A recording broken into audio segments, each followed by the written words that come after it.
इसी बात को जगत गुरु श्री मदाध्य रामानंदाचार्य भगवान 102वें श्लोक में कह रहे हैं, सर्वे प्रपत्ते रधिकारिणो मता शक्ता अशक्ता पदयोर जगत प्रभो नापेक्ष्यते तत्र कुलं बलञ्च नापेक्ष्यते तत्र कुलं बलञ्च नापेक्ष्यते तत्र कुलं बलञ्च नो न चापि कालो न च शुद्धतापि वै न चापि कालो न च शुद्धतापि वै। कल हमने एक बात स्मरण कराई थी, आपको स्मरण में होगा। शास्त्र की दृष्टि से माताओं का जो स्त्री धर्म है, उस काल में उन्हें अपवित्र माना जाता है। अब इसकी एक बात भी हमने बताई थी कि भगवान की बड़ी सुंदर व्यवस्था है, पुरुष वर्ग को भी अवकाश मिलता है। 4 दिन पुरुष वर्ग के लोग घर का काम करें, रसोई बना में सब काम करें, हम 4 दिन माताएं विश्राम करें, अच्छी बात। सही समानता का अधिकार तो हमारे शास्त्रों ने दिया है, और बाकी तो पूरी राजनीति है। हम केवल ये बात निवेदन कर रहे हैं कि उस अशुद्धावस्था में जब द्रौपदी केवल एक वस्त्र में है और उस अवस्था में उसने श्री कृष्ण की प्रपत्ति की, शरणागति की, हमने पूज्य गुरुजनों से सुना है, द्रौपदी तो भगवान की परम भक्ता है, उसमें कोई संदेह नहीं है, लेकिन प्रपत्ति जो है ना, उसमें अन्याश्रय की गंध भी सही नहीं है।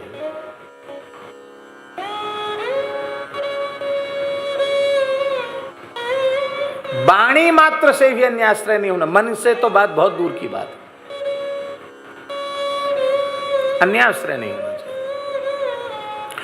हमको तो एक ही उदाहरण समझ में आता है, श्रीमद् वाल्मीकि रामायण के सुंदर कांड में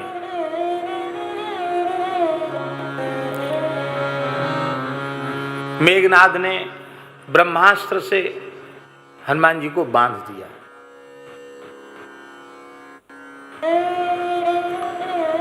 और थक गया था हनुमान जी, जैसे महान पराक्रमी से उसका युद्ध हुआ था, थक गया था, थोड़ा विश्राम करने लगा, तो राक्षसों ने वो नहीं समझा कि ये मंत्रात्मक बंधन है। अरे बोले ये तो बहुत बलिष्ठ बानर है, ये तो छोटी सी पतली सी रस्सी कब तोड़ दे पता नहीं, तो सन बलकल से मोटे मोटे सन के रस्सों से हनुमान जी को बांध दिया। जैसे ही रस्सों का स्पर्श कराया को ब्रह्मास्त्र विलुप्त हो गया। अब फिर मेघनाद ने राक्षसों को बहुत धिक्कारा है, तुम महामूर्ख हो, अब ये बानर हमारे हाथ में नहीं आ सकता। मंत्रात्मक बंधन से मुक्त होने का सामर्थ्य इसमें नहीं था, लेकिन अब इस बंधन ये कुछ नहीं है इसकी शक्ति के आगे। लेकिन हनुमान जी को तो अपनी कार्य सिद्धि करनी थी, इसलिए वो जानबूझकर मैं बंधा हुआ हूं ऐसा अभिनय करते रहे।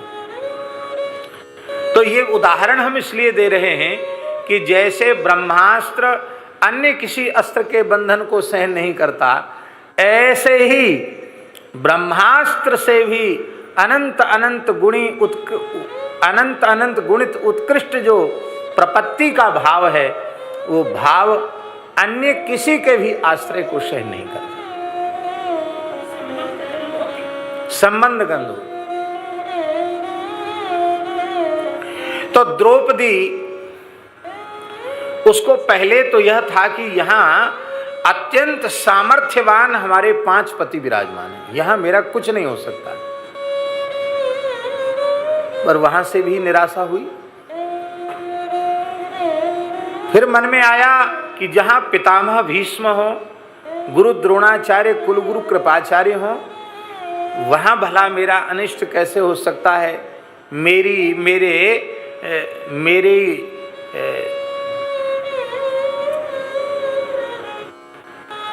लज्जा को नष्ट करने में भला कौन समर्थ हो सकता है। मेरा तिरस्कार कोई नहीं कर सकता। लेकिन वहां से भी निराशा हो गई। तो महाराज जी, आचार्यों का भाव है कि जब सब ओर से निराश हो गई द्रौपदी, अब कोई उपाय नहीं बचा, तो उसने एक बार पुनः कृपाचार्य की ओर देखा। ये भाव दाक्षिणात्य आचार्य श्री स्वामी पराशर भट्टाचार्य का भाव है। कृपाचार्य जी की ओर पुनः क्यों देखा? इसलिए देखा कि आपके नाम में कृपा शब्द जुड़ा हुआ है, और आचार्य तो कृपा का ही स्वरूप होता है, और आप तो कृपाचार्य ही हैं। तो आप कृपा नहीं करेंगे तो आपका नाम व्यर्थ हो जाएगा। इसलिए अपने नाम को अव्यर्थ करते हुए, अपनी संज्ञा को केवल संज्ञा नहीं अन्वर्थ संज्ञा सिद्ध करते हुए आप हमारे ऊपर कृपा करें। अब वहां राजाज्ञा के बिना कुछ कहा नहीं जा सकता था। राजाज्ञा हो तब राज दरबार में कोई बोले। अब बोले तो सबसे पहले भीष्म जी बोले, क्योंकि वो कुटुंब परिवार के हैं। वही नहीं बोल रहे तो मैं क्या बोलूं। लेकिन द्रौपदी पूछ रही है, समर्थ व्यक्ति से प्रश्न किया जाए और वह उत्तर न दे, उसकी जिज्ञासा का समन न करे, तो वह अपराधी होता है। हाँ, अनधिकारी हो और आप हाथ जोड़ लो, भैया हम नहीं जानते, तो हमें मूर्ख ही समझ लो, वो तो ठीक है। लेकिन उत्तम अधिकारी सन्मुख है और वह जिज्ञासु के भाव से कोई जिज्ञासा कर रहा है, प्रश्न कर रहा है, और हम उसका समाधान करने में समर्थ हैं, तो हमें बिना किसी संकोच के उसका समाधान करना चाहिए।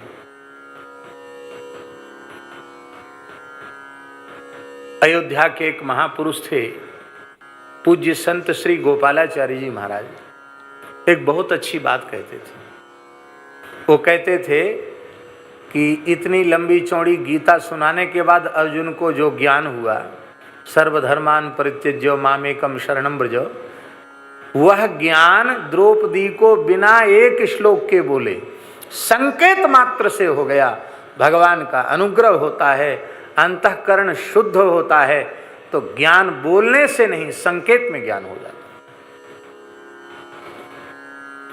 कृपाचार्य जी ने, शास्त्री जी ऐसे किया, ऐसे बैठे थे।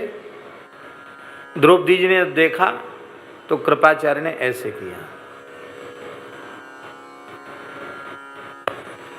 इसका मतलब अनेकों की ओर मत देख, एक श्री कृष्ण का आश्रय ले।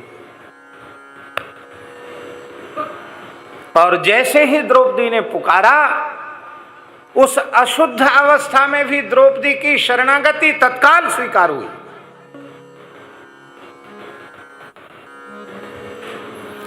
तत्काल द्रौपदी की शरणागति स्वीकार हुई, और ऐसी अद्भुत स्वीकृत हुई शरणागति कि उस अशुद्ध अवस्था में द्रौपदी का वस्त्र भगवान बन गए। अरे वो तो सर्वसमर्थ हैं, सब कुछ कर सकते थे, लेकिन प्रपन्नों के ऊपर वो कितना अनुग्रह करते हैं। द्रौपदी के श्री अंग का आवरण ही भगवान बन गए।